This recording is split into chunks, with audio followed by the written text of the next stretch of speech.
이정미 헌법재판소장 권한대행이 이번 주 수요일인 22일까지 박근혜 대통령의 탄핵 심판 출석 여부를 밝히라고 대통령 측에 통보했습니다.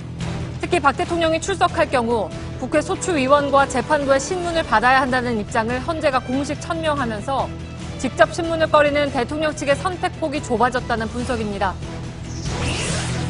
박근혜 대통령 측이 헌법재판소에 요청한 고영태 녹취 증거 채택과 고 씨의 증인 채택 등이 모두 기각됐습니다. 헌재는 탄핵 심판의 본질은 박 대통령과 최순실 씨 관계라면서 고 씨와 관련한 대통령 측의 요청을 받아들이지 않았습니다. 1차 수사기한이 8일 앞으로 다가온 특검이 황교안 권한대행에게 수사기간 연장 여부를 빨리 결정해달라고 요청했습니다. 하지만 황교안 권한대행 측은 통상 특검 수사 기한 만료 하루 전에 연장 여부를 결정했다며 관련 법에 따라 검토하겠다고 답했습니다. 특검이 법원에 청구한 우병우 전 민정수석의 구속영장엔 우 전 수석이 지난해 외교부의 좌천성 인사에 개입한 혐의까지 담긴 것으로 JTBC 취재 결과 확인됐습니다. 외교부가 메르스 정책과 관련해서 청와대를 포함한 다른 부처에 미리 협의해달라는 공문을 보내자 이를 항명으로 여기고 국과장 등 2명을 부당하게 인사 조치했다는 겁니다. 일부 재미교포들이 JTBC의 관제대모 의혹 보도로 피해를 입었다며 수천억 원대의 소송을 제기했다는 소식이 최근 소셜미디어를 통해 확산됐는데 이는 거짓인 것으로 확인됐습니다. 소송이 제기된 적도 없었고 소송을 제기했다고 주장하는 인물은 오래전부터 국내에서 사기죄로 수차례 처벌받은 사람이었습니다. 구제역 발생 보름째가 되면서 전국에서 도살 처분된 소가 1,400여 마리를 넘어섰습니다. 가축 이동 제한 조치로 수급 물량까지 부족해지면서 비상이 걸린 마장동 축산물 시장을 밀착 카메라가 취재했습니다. 안희정 충남도지사가 뉴스룸에 출연합니다. 미르와 K스포츠재단 설립이 선의였다고 한 발언의 논란에 대한 입장을 들어보겠습니다. 수소, 우주의 75%. 그 무한한 수소로 자동차를 달리게 하다. 현대자동차. 시청자 여러분, JTBC 뉴스룸을 시작하겠습니다. 박근혜 대통령 탄핵 심판의 시계가 당초 전망대로 3월 둘째 주를 종착점으로 정해서 가고 있습니다. 오늘 헌법재판소는 박 대통령 측에 이번 주 수요일인 22일까지 직접 출석 여부를 밝히라고 통보했습니다. 여기에 더해서 직접 나온다면 검사격인 국회 소추위원단의 신문을 받아야 한다고 했습니다. 사실상의 최후 통첩이라는 분석이 나왔습니다. 이와 함께 대통령 대리인단이 막바지에 반전을 노리고 제시한 이른바 고영태 카드도 오늘 무산됐습니다.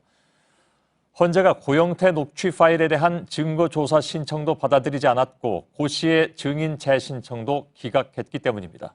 앞서 헌재는 변론을 끌지 않고 이번 주 금요일 최종 변론을 예고한 바 있습니다. 오늘 변론에서도 이 같은 신속 심리 원칙 아래 일관되게 소송 지휘권을 발동했다는 분석이 나오고 있습니다. 먼저 임지수 기자의 보도입니다.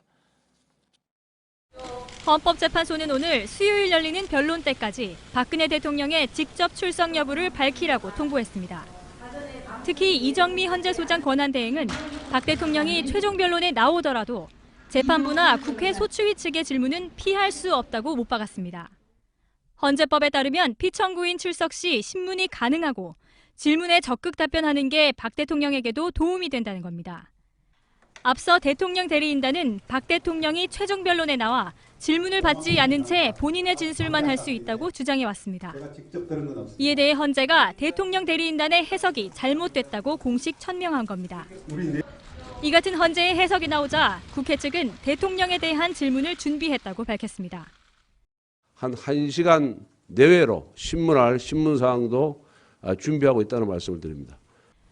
오늘 헌재는 이뿐만 아니라 박 대통령 측이 본인 출석을 이유로 시간 끌기 할 수 있는 여지도 차단했습니다. 대통령은 재판부가 정해주는 기일에 출석해야 한다며 출석할 시간이 앞으로도 있고 지금까지도 많았는데 변론이 끝난 뒤 추가 기일을 요청하면 받아들일 수 없다고 했습니다. 다시 말해 재판부가 정한 최종 변론 날짜에 출석을 해야 하며 그 날짜 이후로는 추가 기일을 잡을 수 없다는 겁니다. 이 같은 통보 역시 3월 13일 이전에 선고하겠다는 의지를 재확인한 것으로 풀이됩니다. 대통령 측 대리인단은 지난 2달간 헌재 출석에 대해 대통령과 간접적으로만 상의했다며 이제 직접 논의해보겠다고 밝혔습니다. JTBC 임지수입니다. 오늘 헌법재판소는 박 대통령 대리인단이 막바지에 들고 나왔던 고영태 카드도 모두 배제했습니다. 헌재는 고영태 녹취의 경우에 내용을 들어봤지만 국정 개입 사건의 핵심과 관련이 없다고 했습니다. 또 고영태 씨 증인 신청에 대해서도 이미 검찰 조사 내용을 증거로 채택하지 않은 만큼 이유가 없다면서 인정하지 않았습니다. 정원석 기자의 보도입니다. 이른바 고영태 녹취에 대해 국정개입 사건의 프레임을 바꿀 것이라는 박 대통령 측의 주장을 헌재가 인정하지 않았습니다. 이정미 헌재소장 권한대행은 제출한 녹취 파일을 다 들어봤는데 사건의 핵심과 관련됐다고 보긴 어렵다고 말했습니다. 그러자 대통령 측 이동욱 변호사는 형사소송법상 녹취 파일 증거는 재생하는 방법으로 조사해야 한다고 항의했습니다. 하지만 이번엔 강율원 재판관이 나서 증거로 채택하면 들어보겠지만 증거로 채택하지 않았다고 했습니다. 또 강 재판관은 쟁점은 대통령과 최순실의 관계라면서 녹취 파일 내용은 이 같은 관계와 직접 연결되지 않는다고 꼬집었습니다. 오늘 대통령 측은 고영태 씨에 대해 재차 증인 출석을 신청하기도 했습니다. 하지만 헌재는 이미 고 씨에 대한 검찰 조서를 증거로 채택하지 않은 만큼 추가적인 증인으로 신문할 이유도 없다며 받아들이지 않았습니다. JTBC 정원석입니다. 대통령 대리인단이 고영태 씨를 다시 증인으로 신청하고 그의 녹취 파일을 법정에서 틀자는 것은 애초에 재판부가 받아들이기 어려운 요구라는 것이 법조계의 일반적인 시각이었습니다. 대리인단은 특히 박 대통령이 법정에 나와서 신문을 받으면 국격, 그러니까 국가의 품격을 위해서 좋겠냐는 주장도 내놓았습니다. 윤서령 기자의 보도입니다. 대통령 대리인단은 재판부 진행의 공정성에 대해 상당한 의구심을 갖고 있다며 반발했습니다. 대통령 출석 시 질문을 받으라는 재판부 결정에 대해선 국격을 거론하며 불만을 드러냈습니다. 대통령이 법정에 나와서 신문을 받는 게 국가 품격을 위해서 좋겠습니까? 하지만 헌재의 탄핵심판 피청구인에 대한 신문권은 법에 명시된 내용입니다. 또 이미 뇌물수수 등 10여 가지 혐의를 받고 있는 상황에서 국가의 품격을 논하는 건 부적절하다는 지적입니다. 소추위 측 황정근 변호사는 신문에 응하는 것이야말로 대통령으로서 국민에 대한 최소한의 예의라고 주장했습니다. 하지만 기존에 나온 대통령 참모들의 증언에 대해 대통령이 논리적으로 대응하기 쉽지 않기 때문에 신문이 전제된다면 출석하지 않을 가능성이 커 보입니다. JTBC 윤서령입니다. 오늘 헌법재판소의 탄핵 심판정에서는 예기치 못한 소란도 일어났습니다. 대통령 대리인단 김평우 변호사가 당뇨 때문에 어지러우니까 점심을 먹고 변론 기회를 달라고 했는데 이정미 재판관이 변론 요지를 물었지만 답변이 없어서 변론을 끝냈습니다. 이에 김 변호사는 고성까지 질렀습니다. 백종훈 기자의 보도입니다. 오전 10시부터 시작된 탄핵심판 15차 변론이 막바지에 접어든 낮 12시 5분쯤이었습니다. 재판장인 이정미 헌법재판소장 권한대행이 정리 발언을 했습니다. 당초 증인으로 채택된 김기춘 전 청와대 비서실장 등이 나오지 않아 오후 변론은 사실상 없어진 상황이었습니다. 그런데 대통령 측의 김평우 대리인이 갑자기 제가 당뇨 질환이 있는데 변론을 해야겠다. 어지러워 점심을 먹은 후 변론 시간을 달라고 말했습니다. 예정에 없던 돌발 요청이었고 김 대리인의 변론을 듣기 위해 양측 대리인과 재판관이 오후에 다시 나오라는 요구였습니다. 이정미 권한대행은 김 대리인에게 변론 요지가 무엇이냐며 다음 변론 날짜에 말하라고 했습니다. 하지만 김 대리인은 입장을 또 바꿔 점심을 못 먹더라도 지금 변론하겠다며 목소리를 높였습니다. 이정미 권한대행은 재판 진행은 재판관이 하는 것이고 기일은 저희가 정한다며 소송지휘권을 발동하고 퇴정했습니다. 하지만 김 대리인은 이를 받아들이지 않고 재판관들이 함부로 진행을 한다면서 고성까지 질렀습니다. 결국 다른 대통령 대리인들까지 나서 김 대리인을 말려야 했습니다. JTBC 백종훈입니다. 보신 것처럼 헌재가 대통령 출석과 고영태 녹취 등에 대해서 단호한 입장을 밝히면서 대통령 측의 카드가 사실상 소진돼 가고 있다는 분석이 나옵니다. 이에 따라서 이정미 헌재소장 권한대행이 퇴임하는 3월 13일 이전, 그러니까 3월 둘째 주까지 탄핵 선고가 나올 것이란 전망에 더욱 무게가 실리고 있습니다. 김준 기자입니다. 시간 끌기 전략을 펼쳐온 박 대통령 측이 탄핵 심리 막바지에 꺼낸 카드는 대통령의 헌재 출석이었습니다. 그러나 이정미 권한대행은 대통령은 재판부가 정한 기일에 출석해야 하고 따로 기일을 정해달란 요청은 받아줄 수 없다고 강조했습니다. 대통령이 출석할 최종 변론일을 앞서 밝힌 24일에서 조정할 수는 있지만 최종 변론일 외의 추가 기일 지정은 없다고 선을 그은 겁니다. 최종 변론에는 대리인단만 참석하고 이후 추가 기일에 대통령이 출석하는 방식 등은 안 된다는 취지입니다. 만약 최종 변론일이 24일에서 조정되더라도 신속 심리를 강조해온 헌재의 기조로 볼 때 다음 주 초를 넘기지 않을 것이란 관측이 나옵니다. 이 경우 재판관 평의와 결정문 작성 등에 필요한 2주가량의 기간을 고려하더라도 3월 둘째 주까지 탄핵 심판 선고가 나올 수 있습니다. JTBC 김준입니다. 탄핵 소추안이 가결된 지난 70여일간 박 대통령은 이미 3번의 출석 검토 기회가 있었습니다. 그런데도 출석 검토에 또 시간이 필요하다는 주장을 하는 건데 백종훈 기자와 그간 변론 진행과 전망에 대해서 좀 더 짚어보도록 하겠습니다. 옆에 나와 있습니다. 자, 대통령 대리인단의 논리는 박 대통령과 지금부터 직접 만나서, 그러니까 지금까지는 안 만났다는 얘기가 되는 건지 뭐 정확하게 뭔지 모르겠습니다만 아무튼 직접 만나서 출석을 상의하고 준비를 해야 된다. 그러니까 시간이 더 필요하다. 이 얘기지 않습니까? 예, 그렇습니다. 첫 번째 기회가 있었는데요. 지난해 12월 22일입니다. 첫 탄핵 심판 준비 기일이었는데요. 그때 국회 측이 박 대통령에게 직접 나와서 탄핵 사유를 다투자고 서면까지 냈는데 대통령은 답이 없었습니다. 예. 두 번째는 올해 1월 3일 1차 변론 기일입니다. 당시에도 대통령 본인이 나오는지 언론 주목이 컸고요. 헌재재판부가 점검도 했지만 역시 나오지 않아서 9분 만에 변론이 끝나기도 했습니다. 예. 그보다 이틀 전에는 그 문제가 됐던 기자간담회가 있었고요. 예. 뭐 되게 일방적인 그런 주장을 폈습니다만 그뿐만이 아니라 지난 1월 설 연휴 즈음에도 박 대통령이 출석을 검토한다. 뭐 이런 얘기가 돌긴 돌았습니다. 예. 보도도 됐었고 그래서 그 출석을 하는가 하고 기다렸는데 그건 아니었고 1월 25일에 그 설 이후였던가요? 약간 전입니다. 이틀 약간 전이죠. 예. 설 전이죠. 한 인터넷 방송하고 인터뷰를 했습니다. 예, 그렇습니다. 그때 부적절한 장외 여론전이라는 비판이 컸고요. 예? 세 번째로 설 연휴 전후, 즉 설 연휴 지나서 10차 변론 출석이 거론이 됐지만 결국 나오지 않았습니다. 예. 이렇게 총 3번의 출석 검토 기회를 모두 보낸 후에 이제서야 출석 검토를 하기 위해서 시간이 필요하다는 것입니다. 예. 근데 아까 뭐 잠깐 얘기가 나왔습니다만은 대통령 측의 이중환 대리인이 기자 브리핑에서 그런 얘기를 했습니다. 그러니까 지금까지는 간접적으로 출석 문제를 상의했다. 이제 직접 상의를 해보겠다. 이런 취지로 얘기하지 않았습니까? 그래서 상식적으로 보자면 대리인단하고 이렇게 의뢰한 사람, 즉 대통령이 여태까지 한 번도 얼굴을 맞대지 않았는가? 이건 좀 궁금하기도 한데 네.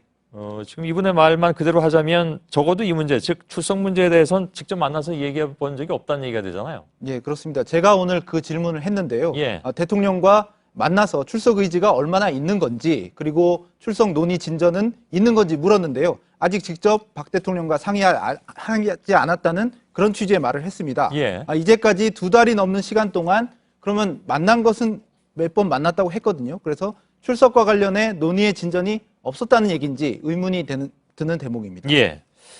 아무튼 여태껏 특히 출석과 관련해서 직접 논의를 하지 않았다는 대리인 측의 주장, 이걸 액면 그대로 받아들일 경우에 이제 뭐 만나서 얘기를 하겠다 이 얘기가 나오는 것 같습니다. 그런데 오늘 고영태 씨하고 관련된 추가 증인 신청도 안 됐고 녹취 파일을 증거로 채택하자, 이거 법정에서 듣자 이런 얘기까지 나왔었는데 그것도 기각됐습니다. 그러니까 대통령 대리인단이 쓸 수 있는 카드는 이제 거의 다 쓴 것이 아닌가라는 생각도 드는데 뭐 한 가지가 있긴 있죠. 총사퇴. 이미 오래전에 한번 얘기가 나왔다가 지금 쑥 들어가 있습니다만 그럼 뭐라고 얘기를 합니까? 예, 오늘도 그 질문이 나왔는데요. 예. 대통령 대리인단의 중대 결심, 즉 총사퇴 가능성에 대해 물었는데 답변하지 않고 그대로 브리핑룸을 떠났습니다. 예. 대통령 변론 진행에 대해 상당한 의구심을 갖고 있다는 재판부에 대한 불만도 드러낸 바가 있어서 가능성을 배제할 수는 없는 상황입니다. 예. 근데 저희가 그 대리인단 총사퇴로는 변론 지연이 불가능하다고 이미 이제 근거를 대면서 몇 차례 보도해드린 바도 있습니다. 예, 법상 그 변호사를 꼭 선임해야 되는 건 민간인인데 예. 대통령은 사인 즉 민간인이 아니고 국가기관으로서 탄핵 심판을 받기 때문에 대리인이 꼭 있어야 하는 것은 아닙니다. 탄핵 소추가 가결된 지 지금 70일이 지났고요. 탄핵 심판이 본격적으로 진행된 지도 2달이 지났기 때문에 그런 일이 있더라도 즉 총사퇴가 있더라도 영향을 주지는 못할 것으로 법조계에서는 보고 있습니다. 예. 자, 결국 남은 변수는 그러면 이제 대통령 출석 여부 정도라고 봐야 될 것 같은데, 그거 역시 이제 그 재판부가 정해준 최종 변론 기일이 나와야 하고, 추가 기일 지정은 없다고 선을 그어서, 이렇게 되면 선고 전망은 어떻게 됩니까? 예, 일단 오늘 헌재가 박 대통령이 출석할 경우엔 국회와 재판부의 신문, 즉 질문을 받지 않을 수 없다고 못을 박았기 때문에 예. 박 대통령의 출석 가능성은 불투명합니다. 따라서 박 대통령이 안 나올 경우에는 그대로 24일 최종 변론이 확정이 되고요. 나온다고 할 경우에는 며칠 정도 조정할 수는 있지만 결정문 작성 그리고 재판관 평의 등은 그대로 진행이 될 것이기 때문에 예. 3월 둘째 주 탄핵 결론엔 영향이 없을 것으로 보입니다. 예.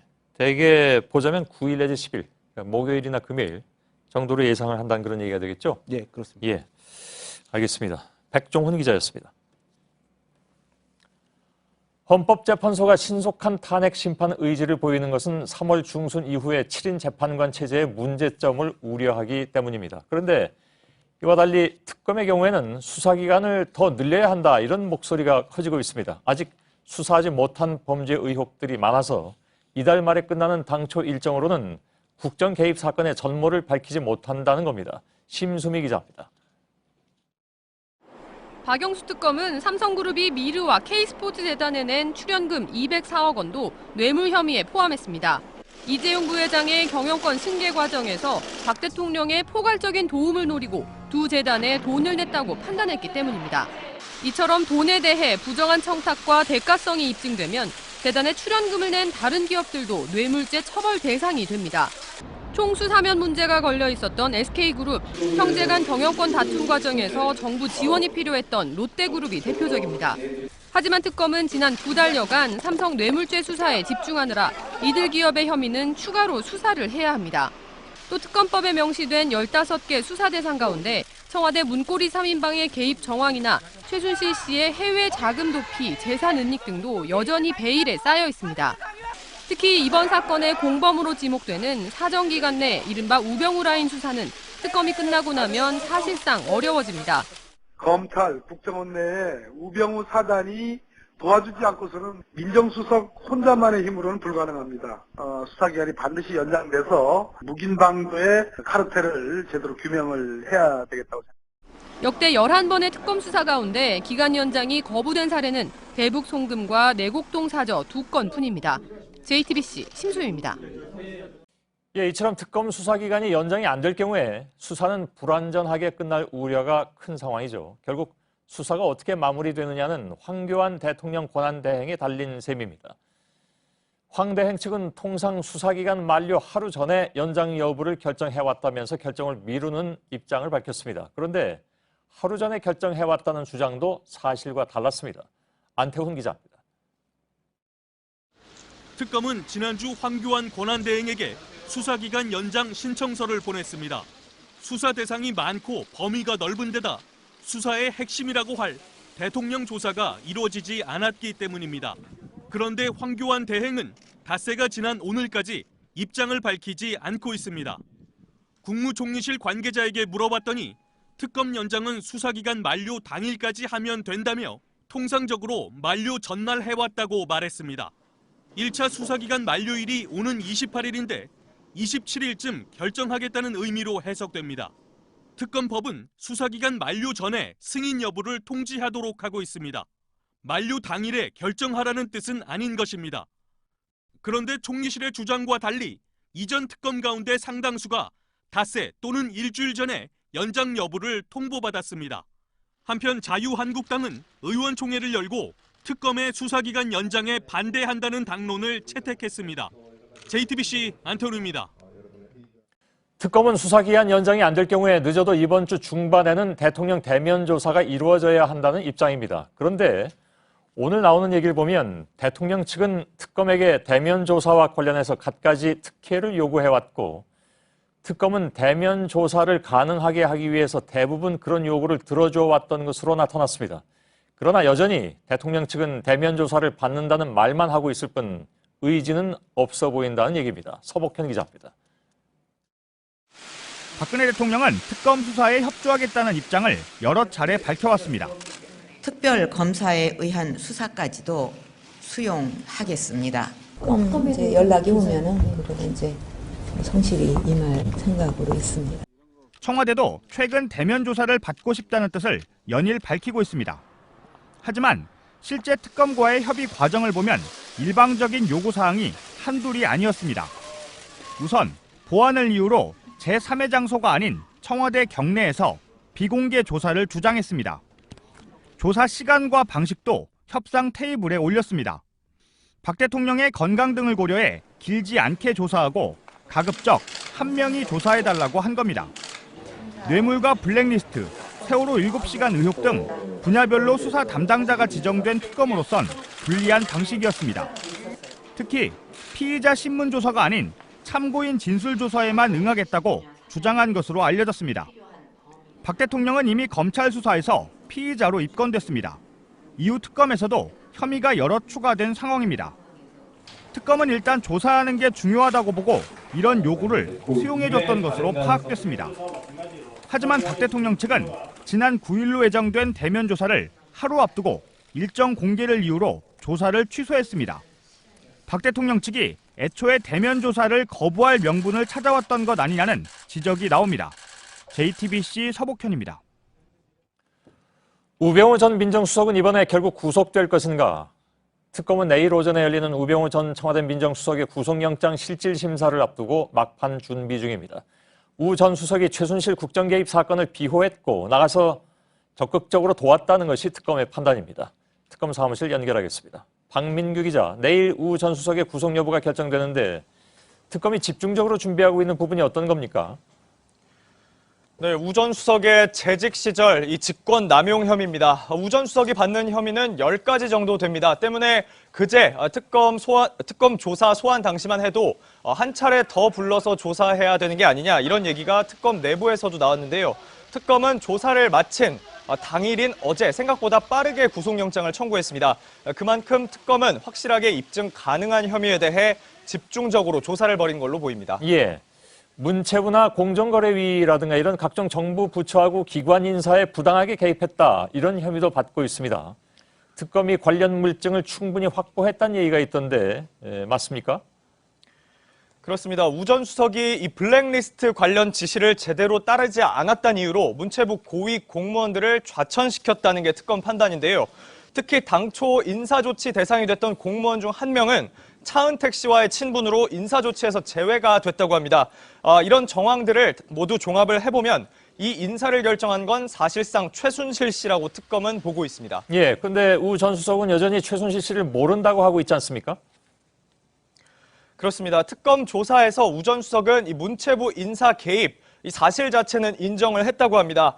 김종덕 당시 장관에게 인사 조치를 하라라고 지시한 건 인정을 한 건데요. 하지만 어떤 이유를 들면서 그렇게 했는지는 특검 조사실에서 말하지 않았고 여전히 최 씨와의 이 사건과 최 씨와의 관련성은 없다는 입장을 유지했다고 합니다. 예, 그러나 그동안에 드러난 여러 가지 정황, 이를테면 최순실 씨하고 우 전 수석의 장모 김장자 씨가 골프 회동을 했다라든가 또 특히 이제 최근에 나온 것은 수영 강습도 함께 받았다고 하는데 모른다는 것이 어느 정도 상식적으로 통할지 모르겠습니다. 아무튼 최 씨하고 우 전 수석의 관계가 드러날지 두고 봐야 하는 상황입니다. 특검은 어떻게 봅니까? 네, 특검은 그동안의 조사 결과를 토대로 우 전 수석이 최순실 씨를 적극적으로 도와왔다고 보고 있습니다.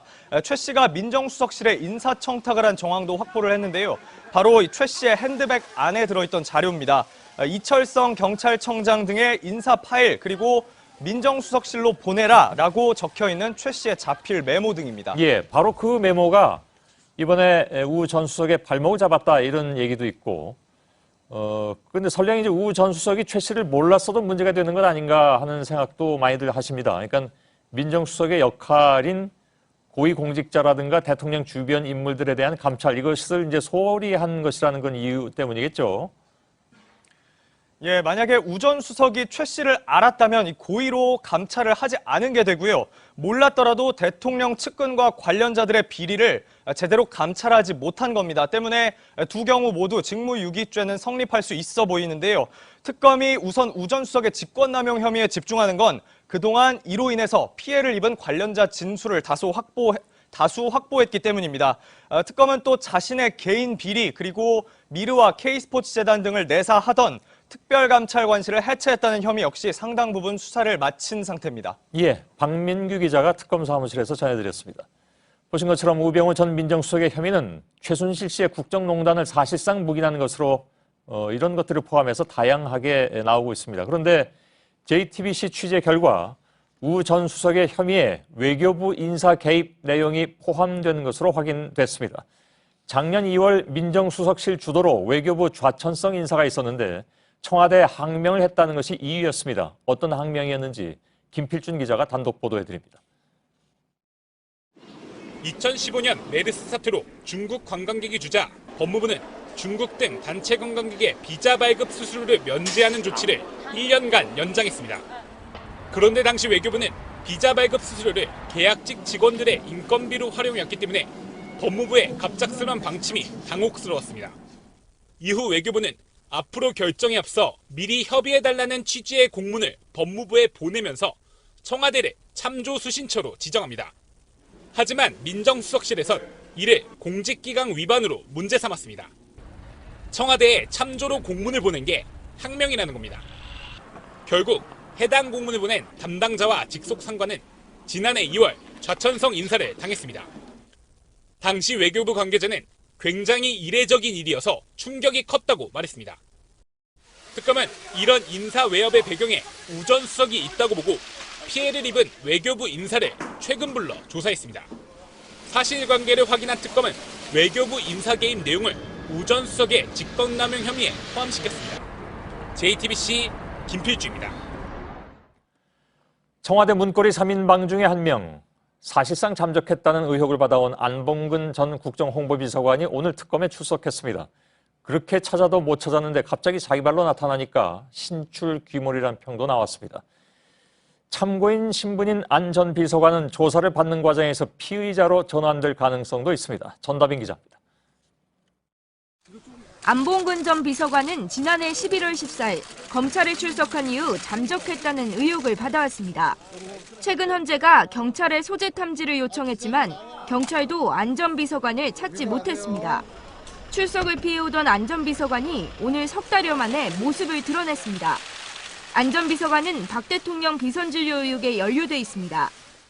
청와대에 비선진료진 출입시켰습니까? 담당 업무셨잖아요. 예. 안 전 비서관은 최순실 씨가 청와대를 자유롭게 드나들도록 자신의 차량을 제공하는 편의를 봐주고 주치의나 자문의가 아닌 비선의료진을 청와대에 출입시켰다는 의혹을 받고 있습니다. 또 세월호 참사 당일 박 대통령의 베일에 가린 7시간을 가장 잘 알고 있을 것으로 알려져 있습니다. 안 전 비서관은 헌재의 탄핵 심판 증인으로 채택됐지만 잇따라 불출석해 대통령 측의 탄핵 심판 지연 전략에 따라 움직인다는 비판을 받기도 했습니다.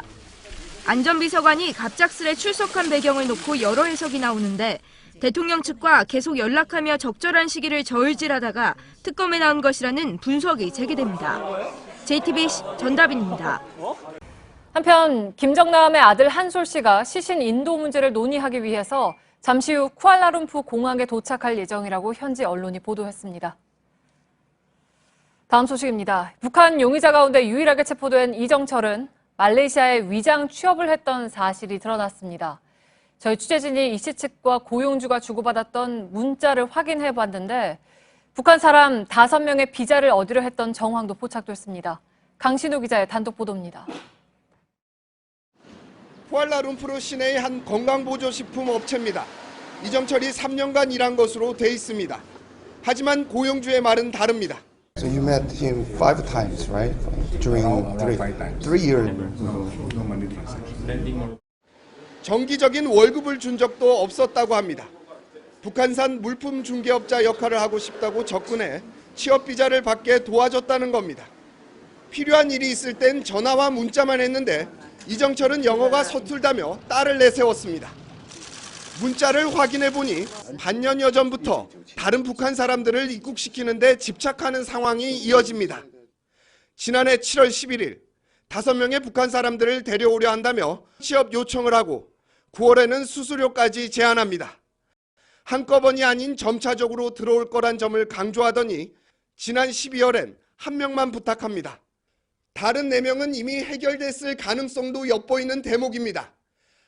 앞서 말레이시아 경찰은 이정철과 그 공범이 암살 모의를 6개월 전부터 했다고 밝힌 바 있습니다.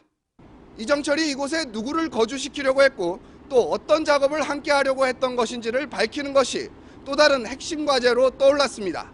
쿠알라룸푸르에서 JTBC 강신우입니다. 미국 교포들이 JTBC를 상대로 60억 원의 소송을 제기했다.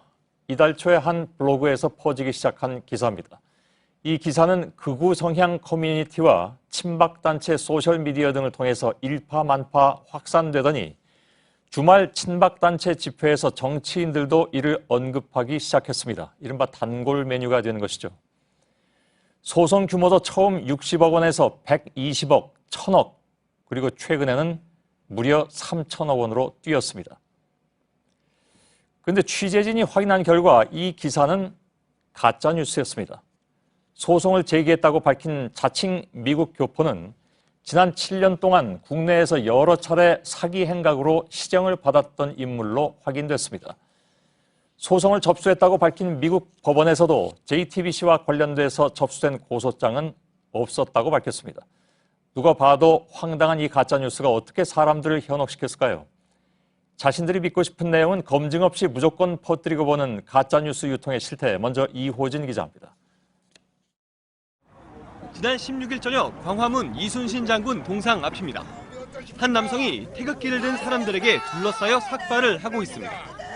자신을 재미교포 지미 리라고 소개한 이 남성은 지난 6일 미국 버지니아 연방법원에 JTBC를 고소했다고 밝혔습니다. 네, 버지니아 연방법원에서 2월 6일 날짜로 받아줬습니다. 그 얘기는 다른 주에서도 받아줄 수 있다는 얘기입니다. 구체적인 소송 규모도 언급합니다. 이번 주말까지 저희가 소송 은행 목표가 1,500억 정도 되고요. 그 다음에 3월 1일까지 최선을 다해서 3,001억을 만들 겁니다. 지미리의 소송이 알려진 건 지난 1일 한 인터넷 기사를 통해서입니다. 지난달 31일 8시 5분경 JTBC 뉴스룸에서 보도한 관제대모 의혹 기사에서 자신을 포함한 재미교포 8명이 등장했다며 JTBC가 미 합중국 국민의 명예를 훼손했다는 겁니다. 그런데 미국 버지니아 연방법원에는 접수된 고소장을 발견할 수 없었습니다.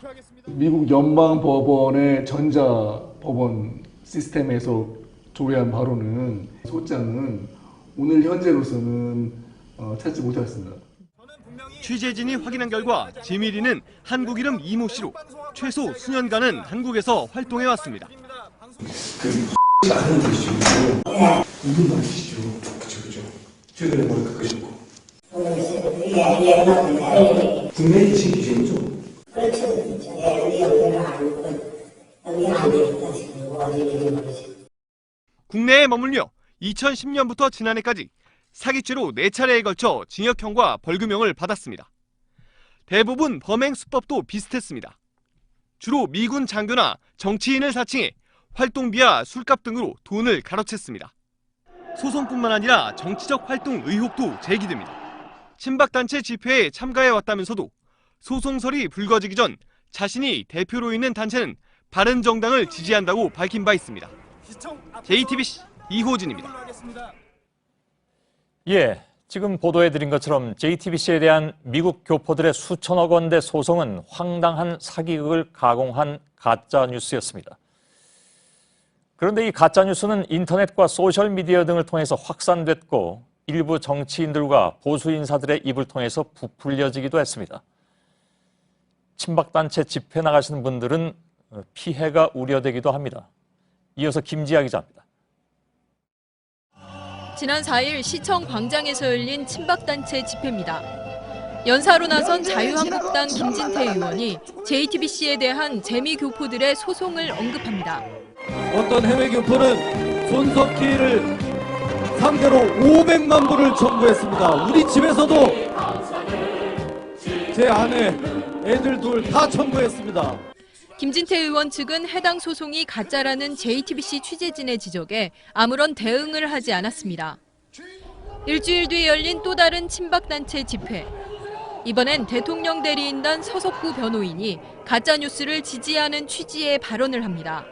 버지니아 미국에서 와가지고 이렇게 정말 불굴의 톤을 발휘하면서 JTBC의 이런 그 조작된 언론과 상대로 해서 싸움을 거고 국민들이 여기에 대거 참여해가지고 소송단을 구성한 거 감사와 존경을 표하고.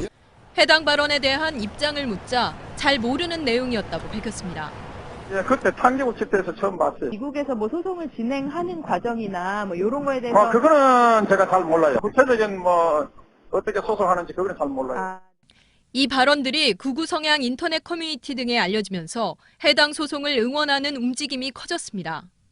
JTBC를 상대로 100억 원대 소송을 제기했다는 한 가짜뉴스는 페이스북에서만 23,700회 공유됐습니다. 하지만 극우 성향 커뮤니티 내부에서도 지미리에 대한 사기 의혹이 불거지면서 소송 후원금 피해 등 실태 파악에 나섰습니다. 무책임하게 부풀려진 가짜뉴스에 대해 정작 책임지는 사람은 없다는 지적이 나옵니다. JTBC 김지아입니다. 어젯밤 스웨덴에서 일어난 일을 보라. 트럼프 미국 대통령이 지지자들 앞에서 난데없이 한 말입니다. 스웨덴에서 테러 등 비상 상황이 발생한 것으로 비춰졌는데 근거 없는 얘기로 판명 났습니다. 가짜뉴스를 비판해온 자신이 정작 가짜뉴스를 만들어낸 셈이 됐습니다. 김성탁 특파원입니다. 트럼프 대통령이 안전하지 않으면 어떤 일이 일어나는지 보라며 여러 나라와 도시를 호명합니다. You look at what's happening last night in Sweden. Sweden. Who would believe this? Sweden. 테러가 발생했던 브뤼셀과 니스를 언급해 스웨덴에서도 테러가 있었다는 뉘앙스였습니다. 하지만 전날 밤 아무 일도 없었던 스웨덴은 발끈했습니다. 주미 스웨덴 대사관이 미 정부의 해명을 요구했고 빌트 전 스웨덴 총리는 스웨덴 테러 공격, 트럼프 대통령이 약을 먹었나라고 비판했습니다. 스웨덴 사람들은 어젯밤 스웨덴이란 해시태그를 달고 평온한 사진 등을 올리며 트럼프를 성토했습니다. 트럼프는 미 대선에서 300만 명이 부정투표를 했다고 주장했지만 거짓으로 드러났습니다. 역대 최대 규모라는 취임식 논란에 백악관 고문은 대안적 사실이란 말까지 만들어냈습니다. 취임 후 한 달 만에 30% 지지율로 추락한 트럼프 대통령이 대중연설로 만회를 시도하고 있지만 사실에 근거하지 않은 말로 외교 문제까지 야기하고 있습니다. 런던에서 JTBC 김성탁입니다. 네, 민주당 대선 주자인 안희정 충남지사의 발언을 두고 논란입니다. 최순실 국정농단 사건과 관련해서 현 정부 입장을 옹호하는 듯한 내용 때문인데요. 안 지사는 그런 의도가 아니었다고 해명했습니다. 박현주 기자입니다. 논란이 된 발언은 어제 부산대 강연에서 나왔습니다. 박근혜 대통령과 이명박 전 대통령을 언급한 부분입니다. 그분들도 선한 의지로 우리 없는 사람들과 국민들을 위해서 좋은 정치 하시려고 했습니다. 근데 그게 뜻대로 안 됐던 것이라고. 미르와 K스포츠 재단에 대해서도 동계올림픽을 잘 치르고 싶어하는 마음이 있을 거라고 언급했습니다. 자신이 다른 사람의 말을 선의로 받아들인다고 전제했지만 논란은 커졌습니다. 안희정 지사가 선의로 한 말이라고 믿습니다. 다만 안 지사의 말에 분노가 빠져 있습니다. 불의에 대한 뜨거운 분노가 있어야 정의를 바로 세울 수 있습니다. 안희정 지사는 비유와 반어법이었다며 본래 취지와 다르게 해석되고 있다고 반박했습니다. 박근혜 대통령을 비호하거나 두둔하려고 드렸던 말씀이 아닙니다. 법을 어기거나 잘못을 정한 것에 대해서는 그걸 어떻게 정당화할 수 있습니까? 야권 지지층 중 일부는 당시 강연장에서는 안 지사의 반어법을 받아들였다고 하지만 또 다른 일부는 안 지사가 중도층 표심을 얻기 위해 선을 넘는 것 아니냐고 지적하고 있습니다. JTBC 박현주입니다. 네, 안희정 지사는 잠시 후 2부에 출연할 예정입니다. 다음 소식입니다. 전국에서 유일하게 경산 문명고등학교만 국정역사교과서 연구학교를 신청했고 오늘 이 학교 한 곳만 연구학교로 지정이 됐습니다. 교육부는 연구학교 신청률이 저조하자 무상으로 국정역사교과서를 보조교재로 제공하겠다고 나섰습니다. 신청을 방해하는 행위에 대해선 법적 대응하겠다고 밝혔습니다. 윤정식 기자입니다. 국정 역사교과서 연구학교 신청 마감은 지난 10일이었습니다. 하지만 교육부는 15일까지로 기한을 늘렸습니다. 신청학교 수가 적었기 때문입니다. 하지만 결국 신청학교는 경산 문명고등학교 한 곳이었고 오늘 교육부는 이곳만 연구학교로 지정했습니다. 예상보다 신청이 저조하자 원하는 학교에 무상으로 국정 역사교과서를 보조교재로 지급하겠다고 밝혔습니다. 그러면서 앞으로 신청이나 수업을 방해하는 행위에 대해서는 법적 대응을 하겠다고도 했습니다. 2014년 우편향 논란이 있었던 교학사 교과서 파동 때도 전국에서 부산 부성고등학교 한 곳만 교과서를 신청했습니다. 결국 이념 논란이 아니더라도 국정 역사 교과서는 1년 동안 44억 원을 들여 제작하고도 762건의 오류가 발견되면서 제2의 교학사 교과서가 됐습니다. JTBC 윤정식입니다. 네, 지난 5일 충남 보은에서 구제역 의심 신고가 접수된 뒤로 1,400여 마리의 소가 살처분됐습니다. 정부는 철저한 방역을 하고 있다고 밝혔죠. 그런데 부적절한 소독제가 사용되고 구제역이 발생한 농가를 출입한 일부 차량의 경로를 추적하는 것도 허점투성입니다. 조민중 기자의 단독 보도입니다. 현재까지 구제역 확진 판정을 받은 곳은 충북 보은 지역 등에 있는 9개 농장입니다. 구제역 발병농과 반경 500m 이내에 있는 소는 모두 살처분됐습니다. 그리고 곧바로 소독제를 뿌리는 등 방역 작업도 이루어졌습니다. 특히 겨울철에도 쉽게 얼지 않은 산화제 계열 소독제를 써야 합니다. 기온이 낮은 겨울철에 빨리 얼어버리는 산성제 계열 소독제는 효과가 떨어지기 때문입니다. 그런데 9개 농장 중 2곳만 산화제 계열 소독제를 썼고 6곳은 산성제 소독제 등 다른 소독제를 썼습니다. 나머지 한 곳은 섞어서 사용했습니다. 지방자치단체에 공문만 발송을 하고 있습니다. 그런데 구제역에 대해서도 똑같은 상황을 만들어낸 것에 대해서는 이 정부가 너무 무책임하고 무능하다고 생각합니다. 이뿐만이 아닙니다. 구제역 확진 판정을 받은 3개 농장에 차량 무선 인식장치 GPS가 장착되지 않은 차량 7대가 출입한 것으로 나타났습니다. 정부는 2012년부터 축산 관련 차량에 GPS 장착을 의무화했습니다. 차량의 이동 경로를 파악한 뒤 구제역 확산을 막으려 한 건데 여기에 구멍이 뚫린 겁니다. 정부는 이후 이들 차량을 소독한 후 이동하지 못하게 조치를 취했다고 밝혔습니다. 하지만 이 차량들이 44곳의 농장을 다녀온 뒤였습니다. JTBC 조민주입니다. 네, 이맘때면 채용을 앞두고 기업과 준비생 모두가 분주할 때죠. 올해는 좀 다릅니다. 취업 준비생은 2003년 이후 최대인 70만 명 수준인데 기업에선 10대 그룹조차도 채용 공고를 내지 않고 있습니다. 강나현 기자입니다.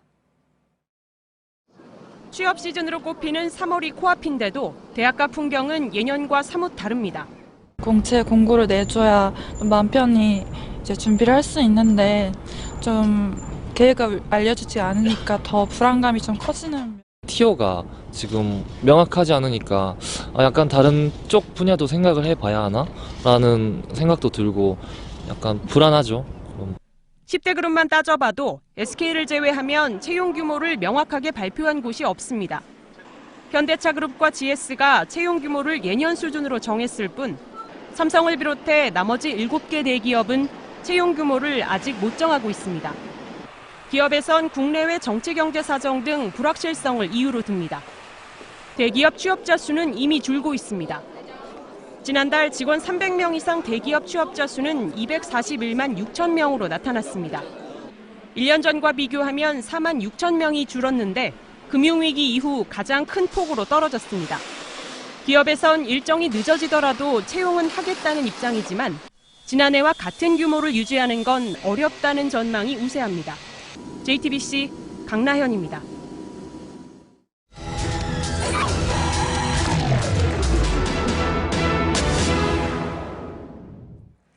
구제역이 발생한 지 보름째입니다. 7년 전에 최악의 구제역 사태를 이미 겪고도 달라진 게 없죠. 축산업계는 초비상입니다.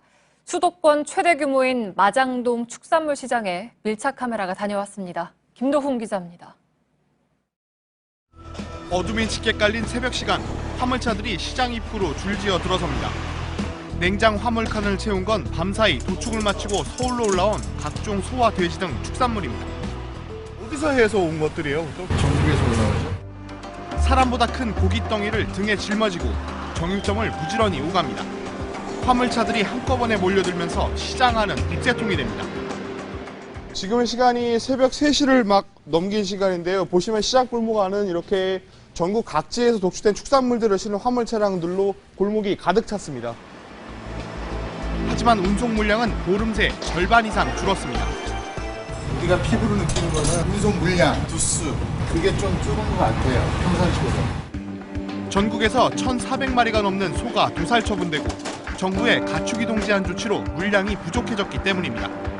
고기를 넘겨받은 상인들은 곧바로 뼈와 살을 가르는 발굴 작업에 매달립니다. 소 한 마리를 부위별로 손질하는데 4-5시간 정도가 걸리는데 물량 부족으로 일감이 줄면서 오후가 되면 개점 휴업 상태입니다. 지금 많이 일거리도 없고 장사도 안 되고 그렇죠. 지금 현재는. 내일도 빨리 끝나고 저희들은 거의 12시 안 되면 끝나갑니다. 구제역 여파로 소고기 소비 심리가 얼어붙으면서 국내산 소고기를 찾는 손님들의 발길은 뚝 끊겼습니다. 여기가 사람이 제일 많이 다니는 길인데 사람이 없어요, 아예. 사람이 나와야 뭘 팔든지 장사를 하든지. 시장 구경을 하던 외국인 관광객들도 찾아보기 힘듭니다. 한국 관광객, 홍콩 관광객도 거의 없고 이 정도로 가자면 문 닫을 정도예요. 시장 상인회가 10만 원 이상 구매 고객에게 나눠주려고 사은품으로 준비한 온누리 상품권은 며칠째 절반 가까이 남아 있습니다. 이거 봐봐요. 온누리 상품권 이게 막 하루 이틀이면 다 나가가지고 지금 며칠째 이거 오네. 납품용 고기를 보관 중인 대형 냉동 창고도 텅 비었습니다. 구제역 터지고 나서부터 거의 물량이 나오질 않아요. 그래서 그러다 보니까 지금 냉장고가 좀 많이 비어 있는 상태입니다. 한우를 보관 중인 냉장 창고 안으로 들어와 봤습니다. 안쪽으로 들어와 보시면요. 한우 등심이나 양지 같은 인기 부위들이 종류별로 나눠 있는데요. 평소대로라면 제 키만큼 차 있어야 되지만 평소 물량의 3분의 1도 되지 않습니다. 이곳에서 생계를 꾸려가는 상인들만 7천여 명에 달합니다. 상인들은 행여나 전파 속도가 빠른 돼지까지 구제역이 확산될까 걱정입니다. 소 판매하신 분들이 거의 50%는 판매량이 줄어가지고 지금 현재 울상입니다만은 돼지까지 구제역이 온다면은 우리 시장은 앞으로 굉장히 어려운 지경에 놓일 것 같습니다. 축산 농민들은 밤잠을 설쳐가며 구제역 확산 방지에 안간힘을 쓰고 있습니다. 백신 접종은 마쳤지만 항체가 형성되는 이달 말까지는 안심할 수 없습니다. 사상 최악의 피해를 낳은 2010년 구제역 사태 이후에도 백신 접종 관리 등 정부의 비법 방역 대책은 반복되고 있습니다. 국가 가축 방역 시스템을 원점부터 꼼꼼히 점검해야 하지 않을까요? 밀착 카메라 김도훈입니다.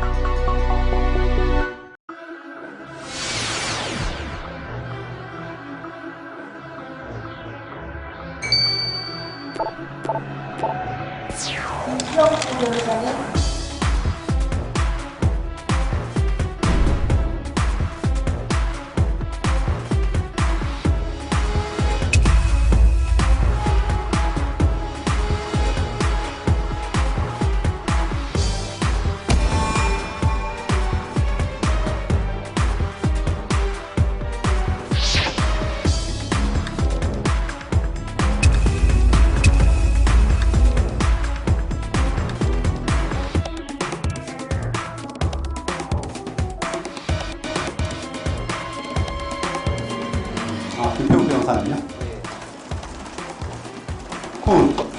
네. 저희들과 상의하자는 내용이니까 저희들로서 좀 알기가 어렵습니다.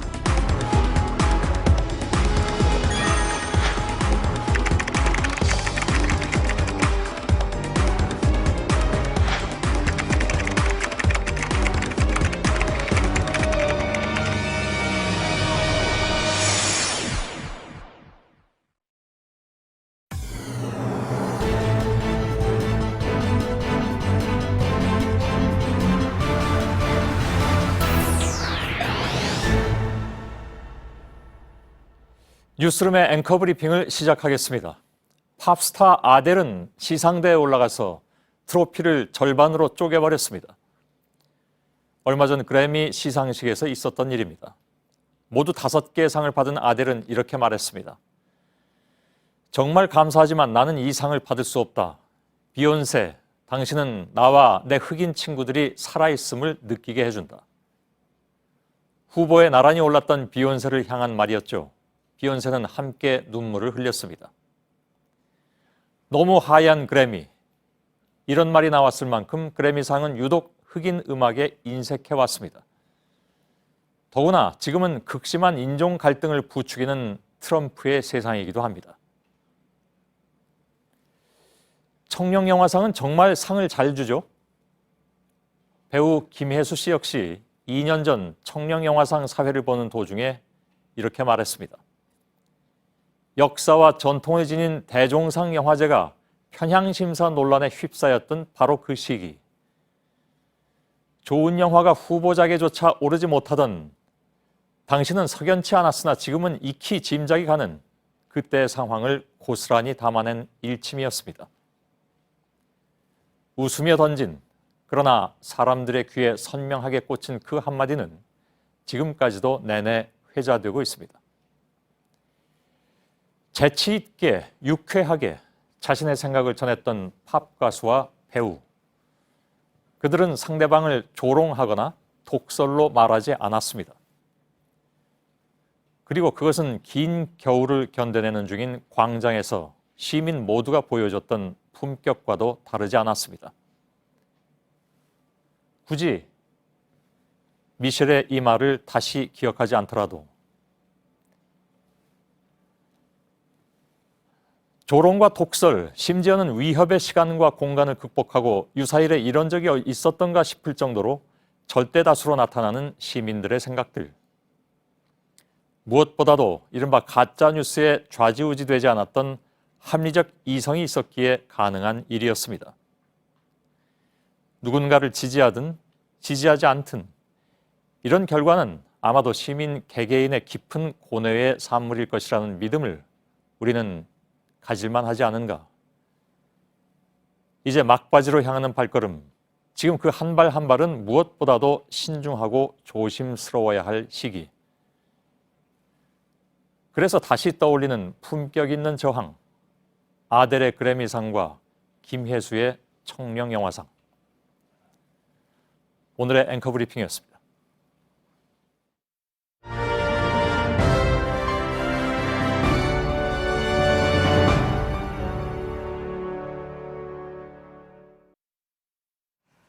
네, 오늘 헌법재판소가 박 대통령의 직접 출석 여부를 모레 22일 변론 때까지 밝히라고 했습니다. 대통령이 출석을 하더라도 별도 기일을 지정하지 않겠다고도 했죠. 이정미 헌재소장 권한대행의 퇴임일인 3월 13일 이전에 탄핵 결론 가능성에 더 무게가 실리는 상황입니다. 취재기자와 함께 더 짚어보도록 하겠습니다. 백종훈 기자 나와 있습니다. 네, 오늘 강일원 주심재판관이 청와대 전 선임 행정관에 대해서 미르와 K스포츠 재단과 관련해서 왜 기밀이라고 생각했느냐고 좀 따져 물었죠. 네, 그렇습니다. 방기선 전 청와대 선임 행정관은 증인으로 나왔는데 대통령이 기업 총수를 만날 때 이른바 말씀자료 그것을 쓴 인물입니다. 네. 재단 설립을 윗선에서 기밀로 하라는 지시를 받았다고 답을 했는데 강주심 재판관이 말씀하신 것처럼 그게 왜 기밀이냐고 캐물었고요. 네. 제대로 법 절차를 거치지 않고 설립돼서 기밀이라고 한 것 같다는 답변을 끌어내게 됐습니다. 네, 그리고 서기석 재판관은 재단 설립에 경제수석실 인사들이 왜 관여를 했느냐는 점도 따져 물었죠. 예, 상식적인 질문입니다. 서 재판관은 문화스포츠 관련 재단이면 네. 교육문화수석실이나 다른 부처가 있는데 왜 하필 경제수석실이 주도를 했느냐고 물은 거고요. 방 전 선임 행정관은 경제수석실이 여러 일을 하다 보니 그렇다 이렇게 두루뭉술 답을 했습니다. 네. 그러자 서 재판관이 출연금을 받으려고 하니까 기업들에게 영향력을 끼칠 수 있는 경제수석실이 나선 게 아니냐 그렇게 지적을 했고 그런 측면이 있는 것 같다 이런 긍정을 얻어냈습니다. 네. 그리고 한편 대통령 대리인단은 그야말로 코너에 좀 몰렸다는 분석이 나오는데 추가 증인 신청도 기각이 됐고 그리고 녹취 파일 공개 청취도 무산이 된 마당에 대리인단이 총사퇴할 가능성은 어떻습니까? 예, 취재진들이 오늘 중대 결심 즉 총사퇴 가능성을 물어봤고요. 네. 답변하지 않고 대통령 대리인단이 자리를 떠났습니다. 오늘 대통령 대리인단이 재판부의 공정성에 의구심을 갖고 있다 이런 표현을 썼기 때문에 총사퇴 가능성 배제할 수 없어 보입니다. 네, 그런데 사실 대통령 대리인단이 총사퇴를 한다고 해도 변론의 지연 효과는 거의 없을 거라고 계속해서 말씀을 해드렸는데 실제로 어떻습니까? 예, 그렇죠. 그 대통령은 국가기관으로서 탄핵 심판을 받는 것이고 네. 일반 민간인과 달리 대리인 즉 변호사를 꼭 선임해야 되는 게 아닙니다. 그리고 이미 탄핵 소추된 지 70일이 지났고요. 본격적인 탄핵 심판이 진행된 지 2달이 넘었기 때문에 대리인단 총사퇴가 있더라도 큰 영향이 없을 것이다. 그대로 진행될 것이라는 관측이 법조계에서 나오고 있습니다. 네, 그래서 결국 이제 남은 카드는 대통령의 출석 여부일 텐데 그런데 사실 이것도 선고 일정에는 거의 영향을 미치지 않을 거라는 분석이 지금 많은 상황에서 예. 앞으로의 선고 전망은 어떻게 해볼 수 있을까요? 예, 일단 헌재가 박 대통령이 나오더라도 국회 소추위원이나 재판부의 신문을 피할 수 없다 이렇게 말을 했기 때문에 네. 출석 가능성은 불투명합니다. 박 대통령이 나오지 않을 경우에는 그대로 24일 최종 변론이 확정이 되고요. 네. 나오더라도 24일 또는 며칠 정도는 조정될 수 있지만 재판부가 지정하는 날짜에 나와야 합니다. 결정문 작성과 재판관 평의는 그대로 진행이 될 것이기 때문에 3월 둘째 주 탄핵 심판 결론에는 영향이 없을 것이라는 분석이 지배적입니다. 네, 백종훈 기자였습니다. 네, 현재 탄핵 심판과 함께 특검 수사도 막바지에 접어들고 있습니다. 관건은 특검의 수사 기간 연장 여부입니다. 특검은 지난주에 황교안 대통령 권한대행에게 연장 요청을 했는데 황 대행은 닷새째 아무런 입장을 내지 않고 있죠. 서복현 기자와 함께 알아보도록 하겠습니다. 먼저 오늘 자유한국당이 특검 연장 반대를 당론으로 채택을 했죠. 네, 그렇습니다. 자유한국당 의원총회 결과 만장일치였다고 합니다. 그러니까 연장 반대를 당론으로 채택하자는 의견이 만장일치라는 건데 야 4당이 합의해서 50일을 연장하는 법안을 발의는 했지만 자유한국당만 반대하고 있는 상황입니다. 여야 합의가 없으면 본회의 상정이 불가능하기 때문에 사실상 국회에서는 답을 찾기 어렵게 됐습니다. 네, 그래서 결국 황교안 대행이 연장을 해주느냐에 따라서 이제 결정이 될 텐데 예. 아직 답을 안 하고 있는 거죠? 네, 그렇습니다. 황 대행 측은 수사기한 만료 당일에 답을 줘도 된다 이렇게 네. 얘기를 하고 있습니다. 법에 그렇게 돼 있다는 겁니다. 법에 실제로 어떻게 돼 있습니까? 예, 법을 보면요. 요청은 만료 3일 전에 해야 하고 대통령은 기한 만료 전에 통지해야 한다 이렇게 돼 있는데요. 네. 그런데 3일 전이란 건 그보다 늦어선 안 된다는 것으로도 해석이 네. 가능합니다. 실제 특검은 28일이 만료인데 지난 16일에 요청을 했습니다. 또 만료 전에 여부를 결정해야 한다는 것도 데드라인이 그때기 때문에 그 전에 해도 된다는 건데 이렇기 때문에 황 대행이 시간을 끌고 있는 것 아니냐 이런 지적이 나오는 겁니다. 네, 그러니까 그 전에 아무 때나 해도 된다는 건데 굳이 답을 안 하고 있는 이유가 있을까요?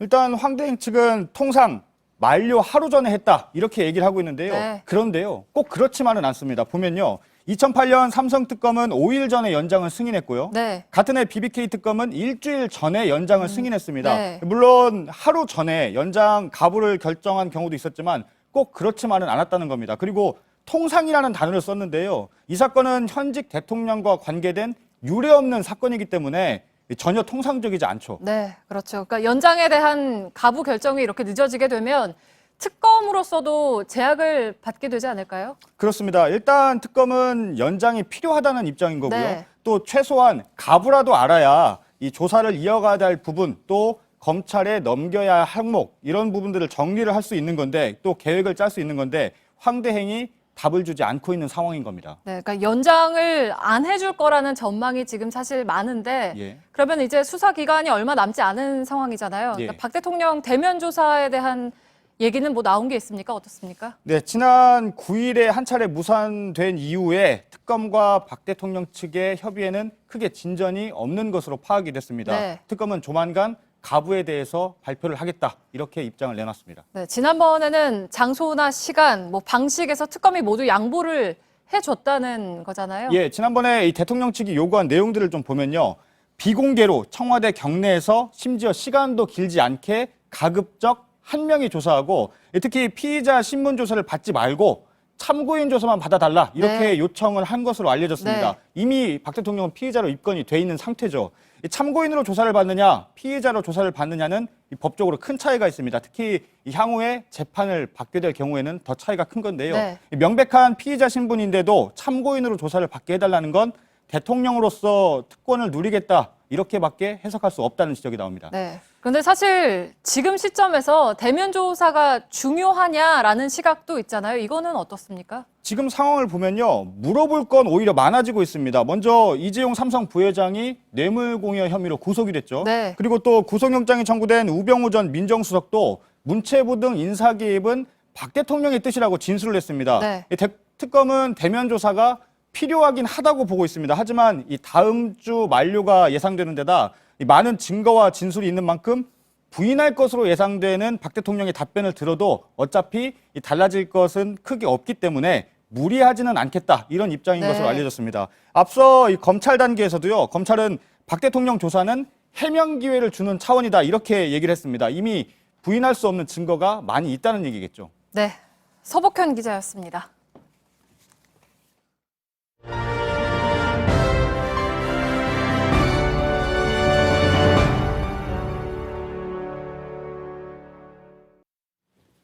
예, 지금부터는 대선 주자 인터뷰 오늘 세 번째 시간이 됐습니다. 안희정 충남도지사를 만나겠습니다. 아시는 것처럼 안철수 의원 또 지난주에는 유승민 의원이 이 자리에 나왔었고요. 오늘 세 번째 시간이 되고 이제 안 지사 이외에 다른 두 분 그러니까 이재명 시장과 문재인 전 대표가 남아 계신데 오늘 아무튼 세 번째 인터뷰를 진행하겠습니다. 오늘 인터뷰는 안 지사가 주장한 바 있는 대연정 문제로 질문을 던져야 하지 않나 첫 질문을 그렇게 생각하고 들어왔는데 갑자기 오늘 이명박 전 대통령과 박근혜 대통령의 이른바 선의에 대한 그 발언에 대한 논란이 있어서 오늘 인터뷰 첫 질문이 바뀌어야 될 것 같습니다. 야권 내부에서도 좀 크게 논란이 되고 있어서 오늘 어떤 답변을 하실지 저도 좀 궁금하네요. 안희정 충남도지사가 지금 옆에 나와 계십니다. 어서 오십시오. 예. 예, 안녕하십니까. 예, 오늘 뭐 논란은 하루 종일 지속이 됐습니다. 네. 첫 질문은 뭐 이미 던진 셈이 됐는데 네. 뭐라고 말씀하시겠습니까? 정당 정치와 정치를 오래 하면서 제가 깨달은 것 중에 하나입니다. 예. 그 누구의 주장이라 할지라도 그 액면 그대로 긍정적으로 선한 의지로 받아들이는 것이 문제의 본질을 들어가기가 훨씬 빠르다라고 예. 하는 경험 때문에 그렇습니다. 예. 정치 일반에 대한 또 대화에 대한 저의 원칙적인 태도를 먼저 예. 말씀을 그러면 올렸던 자리였습니다. 예, 네. 뭐 네. 이명박 전 대통령이나 박근혜 대통령에게 문제 제기를 하고 있는 그 내용들 그것이 여전히 선의였다고 그러면 생각을 하신다는 말씀인가요? 본인들께서 그것이 선의였다고 주장하시니 그대로 받아들이겠다는 말씀을 드린 것이었습니다. 예. 그러나 그것이 현재 국정농단의 수사에서 드러났던 것처럼 예. 그 과정의 모든 과정을 정당화시킬 수는 없는 것입니다. 예. 그래서 일반적으로 우리가 정치적으로 어떤 주장을 대할 때 그것을 긍정적으로 선의로 그 액면 주장을 받아들이는 것이 논쟁을 하고 또 대화를 하는 첫 걸음이다. 이 말씀을 좀 드린 것입니다. 예. 네. 그 박근혜 대통령도 지금 한창 문제가 되고 있는 여러 가지 미르나 뭐 K스포츠 재단이나 선의였다고 주장했는데 그럼 그 주장을 일단 받아들이고 생각하시겠다는 얘기인가요? 이거는 이미 그건 입증되지 않았습니까? 그 선이라고 하는 것이 결과적으로는 예. 그분이 지금 동원했던 모든 수단은 불법 아닙니까? 예. 아직 뭐 결정이 안 났으니까요.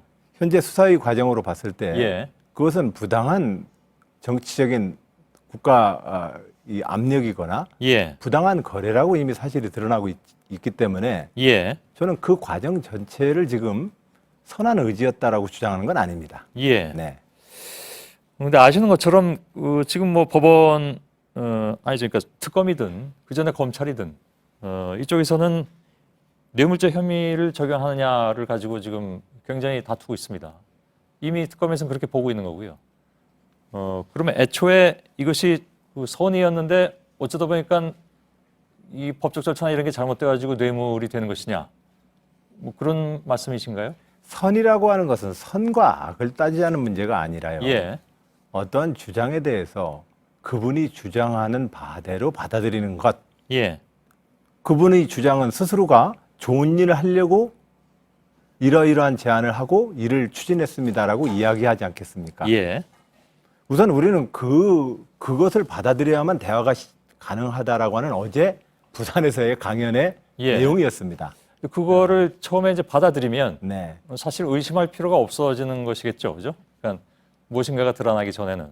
근데 무엇인가가 드러난다라는 그런 그 결과는 대부분 어떤 의심에서 시작될 수도 있습니다. 왜냐하면 그렇습니다. 공적인 이 공익재단을 만들어서 스포츠 중흥을 하겠다고 하면 예. 그 공적재단은 어떻게 만들어야 되는 것이겠습니까? 예. 청와대에서 그렇게 제보를 불러다가 손목 비트는 것이 공적재단을 만드는 수순이 되어서는 안 됩니다. 예. 공적재단을 만들어서 좋은 일을 하겠다는 그 취지는 우리가 받아들인다 할지라도 예. 청와대에서 특정 재벌들을 불러서 찬조금과 기부금들과 모금품들을 모집하고 예. 거기에 대해서 반대 대가를 거래하는 방식의 재단과 재단 모금 행위가 있어서는 안 되는 거 아니겠습니까? 예. 근데 어저께 이제 말씀하실 때 이게 조롱이냐 아니냐 해서 뭐 조롱이라는 얘기가 있었고. 예, 박근혜 이명박 대통령도 했더니 청중들이 웃으셨습니다. 예, 예. 선이라고 일단 받아들입시다. 이러면서 강의를 진행했던 것이라서 오늘 해명은 그것이 조롱이었다 이렇게 나왔는데 처음에 그 단계에서 그냥 조롱으로 끝났으면 혹시 모르겠습니다. 논쟁이 안 됐을 수도 있는데 그다음에 뭐라고 말씀하셨냐면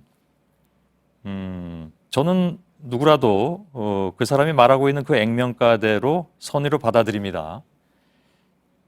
이게 궁금해서 드린 질문입니다. 네네. 20세기 지성사는 해부하고 분석하고 비판적 사고를 지니는 것, 남을 의심하는 능력을 키우는 게 지성일 수 있겠느냐. 그러니까 20세기 지성사가 해부와 분석과 비판적 사고라고 말씀하셨는데요. 그건 지성과 상관이 없습니까?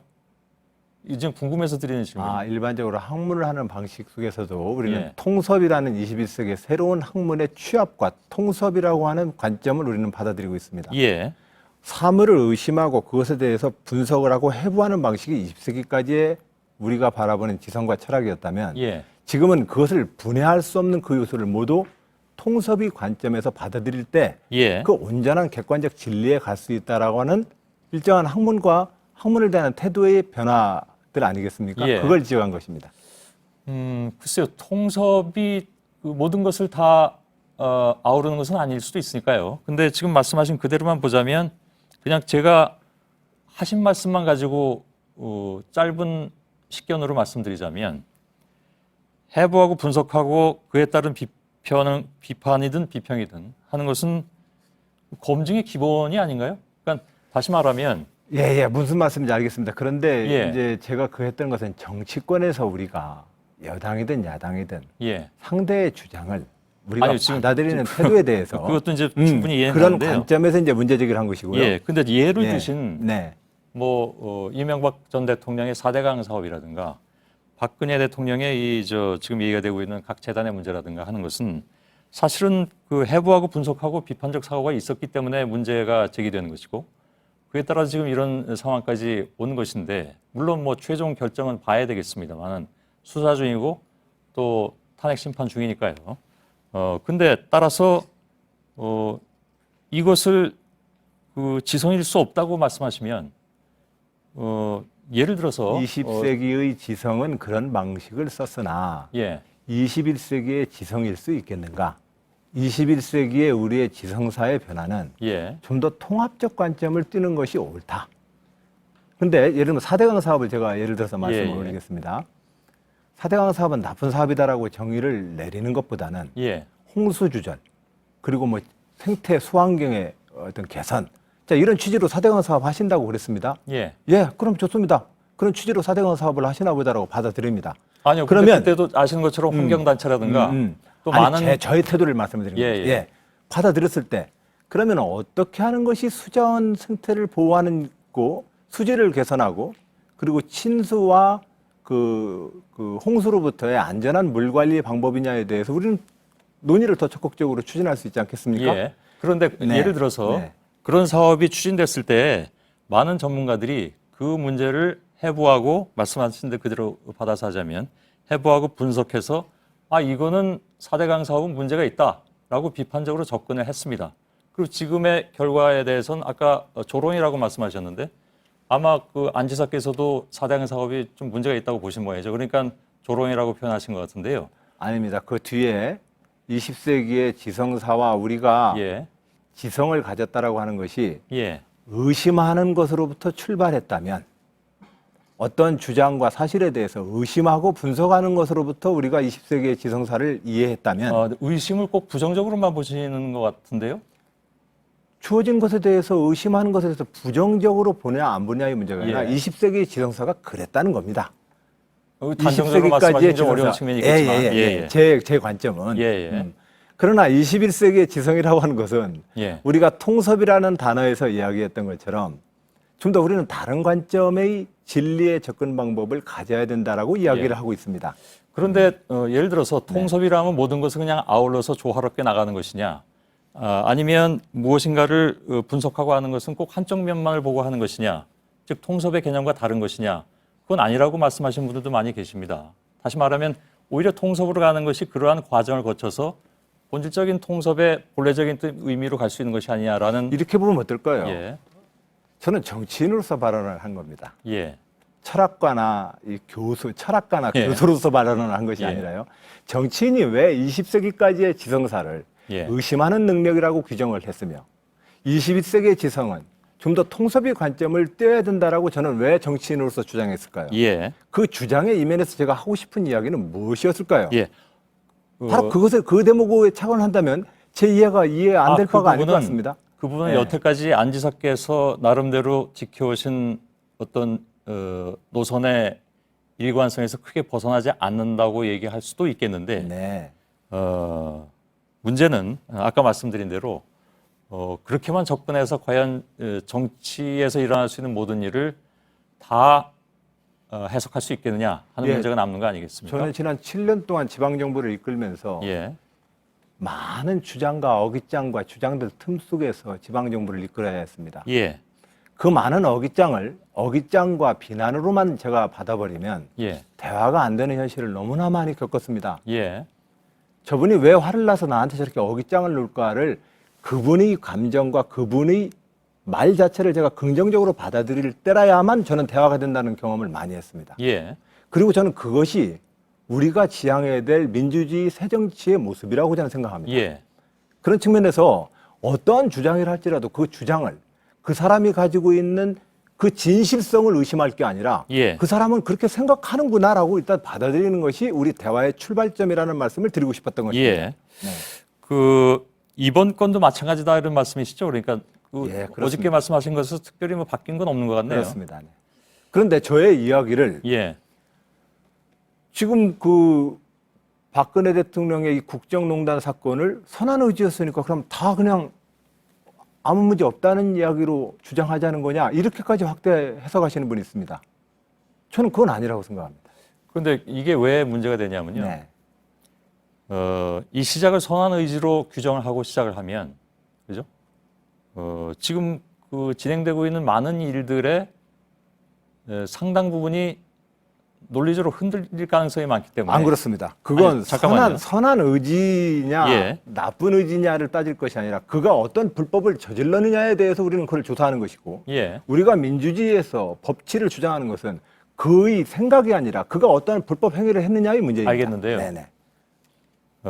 예를 들어서 뭐 4대강이든 아니면 재단이든 처음에 그것이 선한 의지였다라는 것을 일단 그걸 받아들인다는 말씀이시잖아요. 근데 그 부분에 있어서도 안 지사님하고 동의하지 않는 분들이 굉장히 많습니다. 저는 저와 다른 견해이든 타인의 주장을 그런 태도로 받아들이고 있다는 저의 정치하는 태도를 말씀을 드리는 겁니다.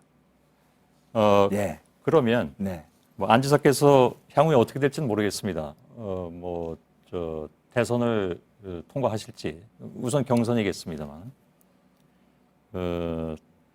안 지사가 나중에 혹시 뭐 대선에서 성공하신다면 정권을 운영할 텐데 안희정 정권을 보는 다른 시각도 그래야 된다고 보십니까? 그래야 된다라고 하는 말씀, 저를 긍정적으로 봐달라. 저를 의심하시고 또 비판하시는 분들은 비판하실 수 있겠죠. 아니, 지금 말씀하시는 것은 정치인은 자기의 생각을 퍼뜨기를 원하지 않습니까? 그죠? 네. 그것이 정당하다고 주장하는 것이고 또 그렇게 되기를 바라고 정치에 뛰어드는 거 아니겠습니까? 네. 그러면 안 지사가 생각하시는 것처럼 뭐 정치인이든 아니든 정치인의 어떤 행위가 일단은 선을 가지고 있는 것이다라고 모든 사람들이 생각하기를 원한다는 말씀이시잖아요. 예를 들어서 저 같은 우리가 경우는 선한 언론인입니다. 의지라는 단어 때문에 지금 예. 서로 간에 대화를 하는데 굉장히 지금 장애를 겪고 있는 겁니다. 저는 뭐 별로 이렇게 장애라고 생각하지는 않는데. 예, 왜냐하면 예. 우리 모두는 어떤 주장을 할 때 예. 그것이 자기가 옳다고 생각하기 때문에 그 주장을 하는 것 아니겠습니까? 제가 이렇게 질문을 드린 이유는 아시겠습니다만은 네. 대선에 나가신 분이고 네. 국정을 책임지실 분이기 때문에 만일에 당선이 되신다면 국민으로서는 그분이 각종 정치적 현상이라든가 사회적 현상에 대해서 어떻게 접근하냐는 굉장히 중요한 문제가 되지 않습니까? 근데 이 부분에 대해서 아직 이해를 못하고 계신 분들이 많이 계시기 때문에 네. 그건 저의 생각과는 상관이 없습니다. 네. 저는 그렇게 이해 못하는 분들도 대변해 드려야 되는 거니까요. 그러면 예를 들어서 언론에서는 당연히 이런 얘기를 할 수 있는 거 아니겠습니까? 언론의 입장은 늘 무조건 의심한다는 것이 아니라 합리적 의심을 하고 그에 따라서 분석하고 문제가 있으면 비판할 수 있는 것이죠. 근데 그것이 꼭 언론의 입장은 아닙니다. 왜냐하면 언론은 다른 시민들의 입장을 대변하고 있는 것이기도 하니까요. 근데 그것이 단지 난 정치인이고 정치인의 영역에서 얘기하는 것이야 라고 얘기한다면 그걸 시민사회에서 받아들일 수 있겠느냐 하는 문제가 남습니다. 그런데 제가 예. 다른 사람들의 주장을 그 사람이 뭔가 주장하는 바대로 이해하려고 노력을 하자. 예. 이것을 전제로 해야만 우리는 그 대화를 좀 더 잘할 수 있고 예. 그 대화를 통해서 우리는 어떠한 잘못을 수정해내는데 더 빠른 길이다라고 하는 제 이해가 그렇게 어렵습니까? 아니 어렵지 않습니다. 그건 얼마든지 네, 그건 뭐 얼마든지 이해합니다. 네, 예. 이해하는데 다만 그 이해가 예. 모르겠습니다. 하필 이때라서 그런지 모르겠는데 네. 4대 이 강과 이야기 똑같은 얘기는 2013년도에도 제 페이스북에 이미 써놨습니다. 그건 제가 못 봤습니다. 예. 예. 이미 2013년도에도 써놓고 제가 정치를 하면서 도지사를 하면서 특히 예. 제가 느꼈던 현장에서 나는 어떻게 나와 다른 견해, 내가 동의할 수 없는 견해에 대해서 나는 그 견해를 어떻게 받아들이는가, 나는 이 태도를 어떻게 지금 예. 변화시켜 왔는가에 대한 기록을 진즉에도 여러 번 말씀을 예. 드렸었고 저는 저와 다른 견해를 가지고 있는 사람에 대해서 당신은 나빴어, 당신은 잘못이야라고 예. 얘기하기보다는 당신이 이야기하려고 하는 취지에 대해서 알았다. 예. 그러나 당신의 그 목표를 위해서 당신이 지금 어떠한 수단과 어떠한 행위를 했는가를 놓고 우리는 논의를 하는 것이 더 빠르다는 겁니다. 예. 예. 예, 알겠는데요. 네. 그것이 어쩌면 지금 하필이면 가장 뜨겁게 이슈가 되고 있는 부분을 예를 들어서 말씀하셨고 그 부분에 있어서 선의를 인정하자고 말씀하셨기 때문에 당연히 논란이 될 수밖에 없는 것이고 특히 시민들의 입장에서는 이런 중요한 문제를 예를 들어서 말씀하신 이유가 뭔가 하는 생각을 당연히 갖지 않겠습니까? 예, 어제 부산 강연에서는 그 외에도 예. 제가 어떻게 새로운 정치를 이해하는가에 대한 예. 예시를 다른 예시들도 많이를 해드렸습니다. 그런데 제가 그 예. 동영상을 다 보진 못했고요. 예, 예. 지금 말씀하신 그 주로 논란이 된 부분에 대한 동영상은 다 봤습니다. 네.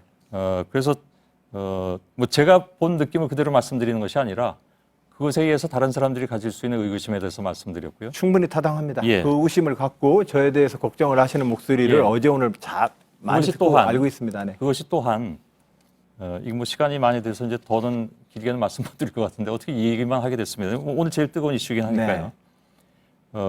안 지사께서 지금까지 추구해 오셨던 것이 이른바 진영 논리의 타파였습니다.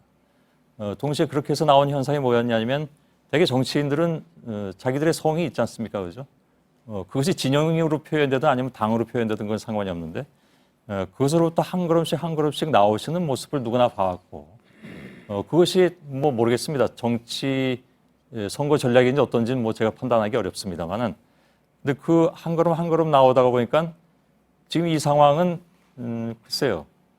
그 성 안에 있는 사람들 입장에서 보자면 저 양반이 너무 좀 멀리 가셨네? 라는 생각을 할 수도 있지 않나 싶어서. 예, 충분히 그럴 수 있고 그런 측면에서 지금 많이 여론이나 예. 인터넷을 통해서 혼나고 있습니다. 그리고 또 이런 과정을 통해서 제가 어떠한 정치적 태도를 가지고 있는지 조금이나마 말씀드릴 수 있는 기회를 주셔서 고맙습니다. 예. 네. 알겠습니다. 다시 한번 말씀드리지만 이 문제에 대해서 안지사께서 생각하시는 그런 관점이나 또 다른 어떤 관점도 뭐 충분히 존재할 수 있는 것이고 네. 또 그 부분을 많은 분들이 이해하신다면 뭐 문제는 없을 수도 있습니다. 그런데 오늘 뭐 본의 아니게 이 얘기를 끝까지 하게 된 것은 워낙 그 부분에 대해서 오늘 논란이 많이 됐고 또 아직까지 좀 이해하기 어렵다 하는 분들도 많이 계셔서 예, 좀 전에도 말씀을 드렸습니다만 이와 유사한 이야기는 제가 도지사를 하면서 페이스북에 올렸던 저의 많은 글에 이미 진즉에 제가 예. 정치를 대하는 태도로서 밝힌 바 있고 저의 예. 고민을 말씀드린 바 있습니다. 선거를 앞둔 중도 우클릭이라거나 선거의 표를 의식해서 예. 제가 만들어내고 있는 태도나 말이 아니라는 말씀을 알겠습니다. 드리고 싶습니다. 다른 분들하고 대개 한 16, 7분 정도를 했던 걸로 제가 기억을 하는데요. 이건 뭐 사실 시간으로 형평성 재기는 좀 어려운 상황이긴 한데 다른 방송에서도 이 문제를 다뤘던 걸로 알고 있는데 오늘 문제 말고요. 2003년 정치자금 문제 뭐 자세히는 제가 설명을 여기 다시 드리지는 않겠습니다만은 이른바 이제 불법 정치자금 수수로 1년 실형을 받으신 바가 있습니다. 그래서 동시에 이런 얘기들이 나왔습니다. 그러니까 그것 역시 어찌 보면 그 당시에 이제 그 다른 방송에서 말씀하실 때는 시스템의 문제 등등을 지적하시긴 하셨는데 그것도 어떤 그 악이라고 보기엔 어려운 시스템의 문제가 아니었던가라는 것을 여전히 그런 생각을 가지고 계십니까? 그래서 이런 얘기도 나올 수 있는 것이 아니냐라는 분석도 있기에 그래서 드리는 질문입니다. 질문에 그러면 그 대선자금 수사에 대해서 예. 또 그런 전과 사실에 대해서 어떻게 생각하느냐라는 질문이신가요? 그것도 뭐랄까요? 그러니까 일반 유권자들 입장에서는 네. 본의 아니게 시스템에 의해서 잘못된 문제이지 당초에 어떤 그 선의를 가지고 있지 않았던 것은 아니다. 뭐 이렇게 해석하라는 얘기냐라는 의문도 있기에 예, 민주주의 시민사회와 생활은 행위에 대한 책임을 물어야 하고 우리는 그 행위 앞에서 책임을 져야 합니다. 예. 그 마음이 어떤 태도를 가지고 있느냐는 사실상 증명하기가 불가능합니다. 예. 그렇기 때문에 저는 대선자금 수사만 하더라도 현행법이 위반대에 대해서는 그것이 충분한지 안 한지에 대해서는 보는 분마다 판단이 다르겠지만 예. 적절한 저는 또한 책임을 묻고 벌을 받았습니다. 예. 우리 사회에서의 모든 논쟁이 그 사람 마음속이 선하냐 악하냐를 가지고 너무 싸우기 때문에 문제입니다. 예. 우리는 책임을 물어야 되는 것은 그가 시민의 공적 생활에서 어떤 행위를 했느냐가 중요합니다. 예. 그러니 우리는 그 행위 앞에 책임을 져야 되고 그 행위의 책임을 물어야 합니다. 예. 그렇기 때문에 그가 어떤 생각을 가지고 있느냐에 대해서 선이다 악이다라고 싸우는 것 자체가 제가 볼 때는 너무 소모적 논쟁입니다. 예. 네. 그래서 일단은 선의로 받아들이자. 그렇습니다. 그런 말씀이시죠. 그 사람이 주장하는 바들을 저는 액면가대로 받아들이는 예. 것이 빨리 대화의 본질에 들어가는 방법이다. 이 말씀을 드리고 싶었던 것이고 예. 그것이 제가 지금 정치를 대하는 태도라는 말씀을 드립니다. 예, 알겠습니다. 나름 해명이 다 되셨다고 생각하시는지요? 시간은 거의 다 됐기 때문에 더 드릴 질문은 좀 없고. 이것이 논리적인 문제가 아니라 예. 분노하고 있는 시민들 입장에서 저희 이야기가 예. 정서적으로 받아들이기 어렵다는 걸 잘 알고 있습니다. 예. 그러나 어제의 자리나 오늘의 질문의 자리는 예. 제가 정치를 어떤 태도로 임하느냐에 대한 저의 정치를 대하는 저의 철학과 소신을 묻는 질문이기에 예. 이 말씀을 드리게 되었습니다. 예, 알겠습니다. 저도 광장의 시민의 한 사람으로서 이제까지 같이 싸워왔고 예. 앞으로도 그 광장에서 같이 분노할 것입니다. 예. 아마 시청자 여러분께서 다 평가하시고 받아들이시지 않을까. 판단은 시청자 여러분께 맡기면서 이 시간을 마쳐야 되겠네요. 고맙습니다. 네, 감사합니다. 네, 내일 전국이 맑고 아침에는 반짝 추위가 예상되지만 낮부터 기온이 영상으로 오르겠습니다. 예. 뉴스룸 여기서 마치겠습니다. 저희들은 내일도 최선을 다하겠습니다. 여러분 고맙습니다.